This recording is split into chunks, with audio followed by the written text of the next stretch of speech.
السلام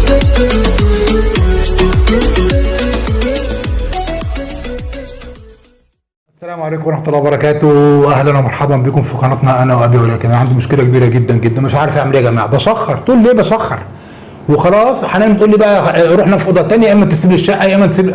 شكلنا كده هنتطلق خلاص. مش عارف حل مشكلتي دي فين. هروح لمين؟ أنا خلاص أنا لقيت الحل دلوقتي، الحل الجميل الحلو حالا. أقول لكم هعمل إيه دلوقتي عشان لازم الموضوع ده لازم يتحل. يلا بينا نشوف هنعمل إيه.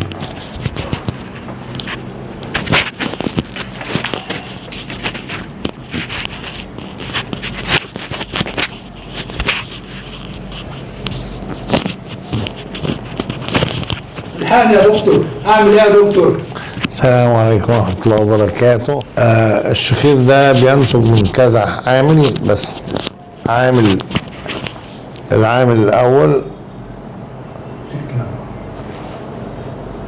الأول الإعوجاج الشديد للحاجز الأنفي، وده حوالي 7-8%. العامل اللي هو 90 أو 95% ارتخاء سقف الحلق وطول اللهاه. ده بيمثل عامل كبير جدا.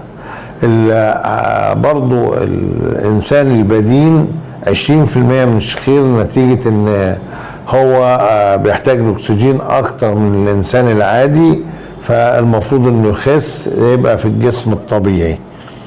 بالنسبة لل 90% بتاعة الارتخاء سقف الحلق وطول اللهاه، دي بتتعمل عملية تجميلية، بيتم شد سقف الحلق وتقصير اللهاه، والموضوع ده بيروح تماما. الحقيقة بيبقى مصاحب للشخير في طول اللهاه وسقوط سقف الحلق، بيبقى مصاحب له حاجتين تانيين مزعجين جدا. انك انت لو نمت على ظهرك بتحس انك بتتخنق، بتقوم مفزوع كأنك بتتخنق بالظبط، ودايما تنحنح، بالذات اذا شربت حاجة فيها لذعة زي البرتقال او الليمون، تنحنح كتير كتير قوي.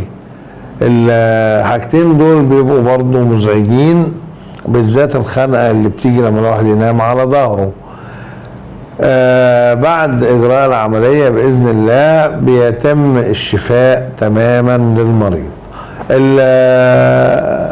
الحاجة المهمة إن لازم اللي بيجيله الخنقة دي أحيانا بيروح لدكاترة صدرية، يمكن يلف 5 6 7 10، وبعدين في الاخر خالص حد بتوع الصيدليه بيقول له روح انف واذن.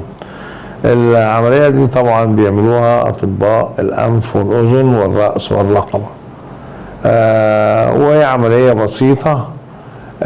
بتحس بالم لمده 3 ايام في المنطقه دي، وبعد كده بتحس بالم خفيف لمده 3 ايام تانيين، وبعد كده بتبقى زي الفل.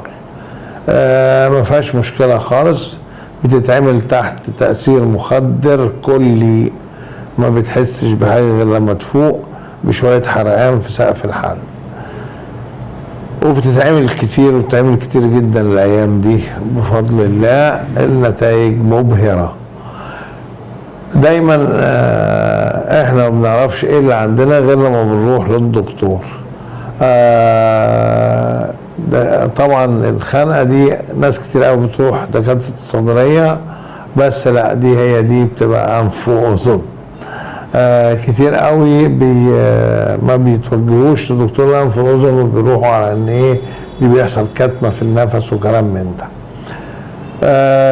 العيان طبعا بيعمل تحاليله، وبنتاكد ان تحاليله سليمه وصدره سليم وقلبه سليم، وبنعمل له العمليه.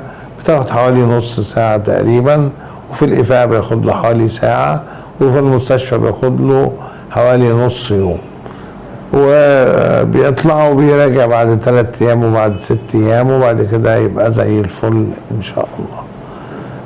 طبعا ال3 حاجات دول، الشخير والكتمة النفس لو نام على ظهره والشرقة، دي حاجات كلها مزعجة.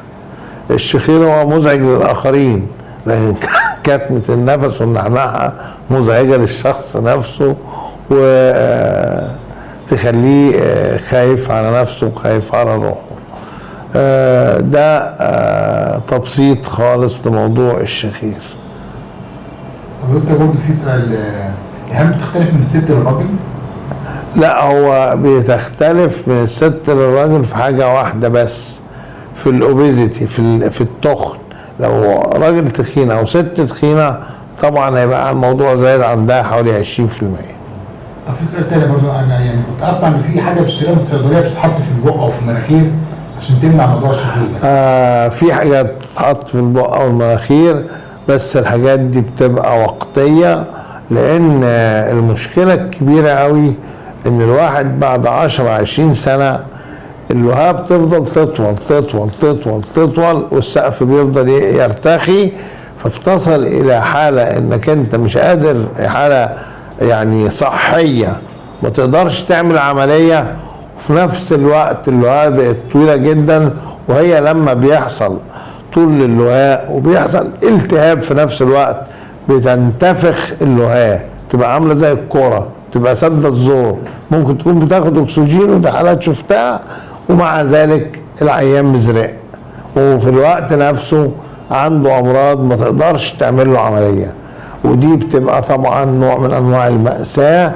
عشان كده انا بحذر وبأكد على كل عيان بيجي لي انه لازم يعمل عمليه وهو بصحه جيده، عشان مستقبلا ما يعرفش هو ربنا هيديله عمر قد ايه. طب يا دكتور، يعني اي حاجه في اذن يعملها ولا في تخصصات؟ لا، معظم دكاتره الانف والاذن بيعملوها. تمام. دي عمليه بسيطه. تكلفتها بسيطه ولا عاليه ولا ايه؟ لا، تكلفتها يعني هي تعتبر عمليه تجميليه، فهي تعتبر يعني زي اللوز مرتين كده. تمام. بس القعاد في المستشفى نص يوم فقط، لكن مش ممكن تعمل في عيادات خاصه؟ عيادات خاصه ما يقدرش يديله بنج، دي جريمه انه يديله بنج كلي وينيمه في عياده خاصه. لا لا لا، ده ما بيحصلش خالص دلوقتي، ضد القانون يعني. لازم مستشفى عشان لو حصلت اي مضاعفات في التخدير يلحقوا العيان طبعا. احنا شاكرين جدا واسفين لازعاجك ودايما قلقين. لا لا، وكده خلاص الحمد لله. تؤمر. حنان مش هتسيبني كده خلاص ان شاء الله. تيجي نعمل العمليه وحنان مش سيبني باذن الله تعالى. اللي عجبه الفيديو ده يعمل اشتراك ويعمل لايك ويشير الفيديو، عشان ده علم ينتفع بيه. كل الناس تعرف العلم ده ان شاء الله يكون في ميزان حسنات الدكتور رضا، واحنا كمان ان شاء الله برضه بنقول ده. السلام عليكم ورحمه الله وبركاته.